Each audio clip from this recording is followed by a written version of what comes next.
ဘာသာကြောင့်ဆိုပေမဲ့ရေဘေးမှာဗုဒ္ဓဘာသာဝင်ပြည်သူတွေကိုကူညီနေတဲ့စေတနာရှင်၃ယောက်ပရိသတ်များအားလုံးပဲမင်္ဂလာပါဗုဒ္ဓဘာသာဝင်မဟုတ်ပေမဲ့ရေဘေးမှာကူညီနေတဲ့ဘာသာကြား၃ယောက်ကိုဒီဗီဒီယိုမှာတင်ဆက်ပေးမှာပါတဘာဝဘေးအနေနဲ့ဆိုတာလူမျိုးမရွေးဘာသာမရွေးအားလုံးကိုဒုက္ခပေးနိုင်တဲ့အရာပါလက်ရှိမြန်မာနိုင်ငံတဝန်းမှာကြုံတွေ့နေရတဲ့ရေကြီးရေရှမ်းမှုတွေကြောင့်ပြည်သူတွေကအခက်အခဲပေါင်းများစွာနဲ့ရင်ဆိုင်နေရပါတယ်ဒါပေမဲ့ဒီလိုအခက်အခဲတွေတောကတွေကြားတဲ့ကမှလူသားချင်းစာနာထောက်ထားမှုဆိုတဲ့မေတ္တာတရားကဘာသာရေးဆိုတဲ့စီမင်းတွေကိုကြော်လွန်ပြီးတော့ဘလောက်တောင်ကြီးမားလှပတယ်ဆိုတာကိုတက်သေးပြနေတဲ့လူငယ်၃ဦးရှိပါတယ်။နံပါတ်3ပုတုပထမအဆုံးပြပြချင်တာကလူမှုကွန်ရက်စာမျက်နှာတွေမှာပရိုက်တာလုပ်ငန်းတွေနဲ့ပတ်သက်ရင်နာမည်ကြီးပြီးတော့အားလုံးလည်းရင်းနှီးပြီးသားဖြစ်တဲ့ပရိုက်တာပုတုရဲ့အကြောင်းပါ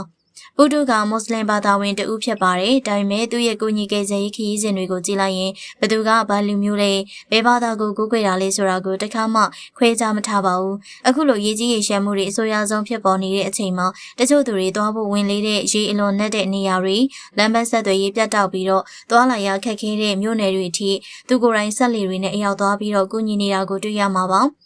ကိုအသက်အနေနဲ့တောင်ပရဏာမထားပဲလိုအပ်နေတဲ့ပြည်သူတွေစီအရောက်သွားနေတဲ့သူ့ရဲ့ဒီလိုကိုကြိုးစောအနစ်နာခံမှုတွေကြောင့်မကြသေးခင်ကအစိုးရဘက်ကနေချီးမြှင့်တဲ့ပရိုက်တာစုကိုထိုက်တဲ့တန်နဲ့ရရှိခဲ့တာဖြစ်ပါတယ်။သူ့ရဲ့လုပ်ရက်ကနေလူသားချင်းစာနာမှုမှာဘာသာခွဲခြားတာမရှိဘူးဆိုတာကိုအထင်ရှားပြသနေပါတယ်။နံပါတ်2ပရိုက်တာကိုထုံးမင်းဒုတိယတဦးအနေနဲ့ကိုထုံးမင်းဖြစ်ပါတယ်။ကိုထုံးမင်းက2020ခုနှစ်ကလေးကမြန်မာနိုင်ငံရဲ့ပရိုက်တာလောကမှာတက်တက်ကြွကြွပါဝင်လှုပ်ရှားလာခဲ့တဲ့လူငယ်တဦးပါ။သူကတော့ဟိန္ဒူဘာသာဝင်တူဖြစ်ပါတယ်။ပရိုက်တာလုပ်ငန်းဆိုတာငွေကြေးရှိုံနဲ့လုပ်လို့မရပဲစိတ်ရောကိုယ်ပါနှိမ့်မြုပ်ထားမှရတာမျိုးပါ။ကိုထုံးမင်းဟာအခုရေဘေးမှာလေသူ့ရဲ့အဖွဲ့သားတွေကိုဥဆောင်ပြီးတော့ရေဘေးသင့်ပြည်သူတွေစီကိုအရေးပေါ်စားနပ်ရိက္ခာတွေတောက်ရည်တန်တွေနဲ့တခြားလိုအပ်တဲ့ကယ်ဆယ်ရေးပစ္စည်းတွေကိုနေမအားညမနာပို့ဆောင်ပေးနေပါတယ်။သူ့အတွက်တော့ဒုက္ခရောက်နေတဲ့သူတိုင်းကအကူအညီရမယ့်လူသားတွေကြီးပါပဲ။ဘာသာရေးအရာကွဲပြားမှုတွေကသူ့ရဲ့ပရိုက်တာစိတ်ထားကိုဘယ်တော့မှတားဆီးနိုင်ခဲ့ခြင်းမရှိဘူးဆိုတာကိုသူကလက်တွေ့သက်သေပြနေရပဲဖြစ်ပါတယ်။နံပါတ်1ဆရာယူဆုတတိယမြောက်စီရင်နာရှင်ကတော့ဆရာယူဆုပဲဖြစ်ပါတယ်။ဆရာယူဆုကမြန်မာမွတ်စလင်တဦးဖြစ်ပါတယ်။အခုလိုသဘာဝဘေးအန္တရာယ်တွေကြာရောက်လာချိန်မှာဆရာယူဆုကအိမ်ထဲမှာတတောင့်တတာထိုင်ပြီးတော့အလူငွေလမ်းလွှဲပေးုံလောက်နဲ့ဘယ်တော့မှကျေနပ်မနေပါဘူး။မိမိရဲ့မွတ်စလင်ညီအကိုတွေကိုစူးစီးပြီးတော့ရေဘေးသင့်ဒေသတွေစီကိုကိုယ်တိုင်ကိုယ်ကြားကွင်းစင်ကူညီနေရသူပါ။ပို့ပြီးတော့ကြည်နူးစရာကောင်းတာကဆရာယူဆုက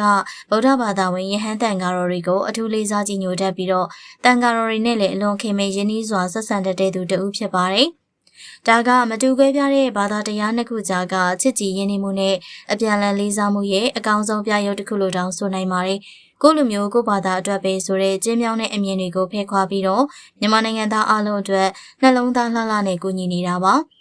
ချစ်ပရိသတ်ကြီးရေဒီကနေ့တင်ဆက်ပေးခဲ့တဲ့ဒီ၃ဦးရဲ့အကြောင်းကိုနားဆင်ပြီးရင်ပရိသတ်တို့ရဲ့ယင်ထဲမှာမေတ္တာတရားရဲ့အေးချမ်းမှုကိုခံစားရလိမ့်မယ်လို့ယုံကြည်ပါတယ်။ဘာသာတရားတိုင်းရဲ့အခြေခံအနှစ်သာရကမေတ္တာဂရုဏာနဲ့ကိုယ်ချင်းစာတရားတွေပါပဲ။သူတို့တုံးက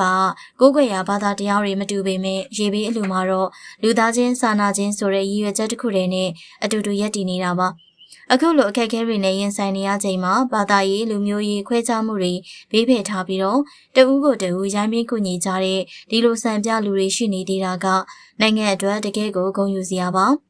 ကြည့်ချွနားဆင်ပြီးတော့ပရိသတ်ကြီးတို့အနေနဲ့သူတို့ရဲ့မုံမြတ်တဲ့လုပ်ရက်တွေအပေါ်ဘယ်လိုခံစားရလဲဆိုတာကို comment မှာဝင်ရောက်မှတ်ချက်ပေးခဲ့ပါအောင်ရှင်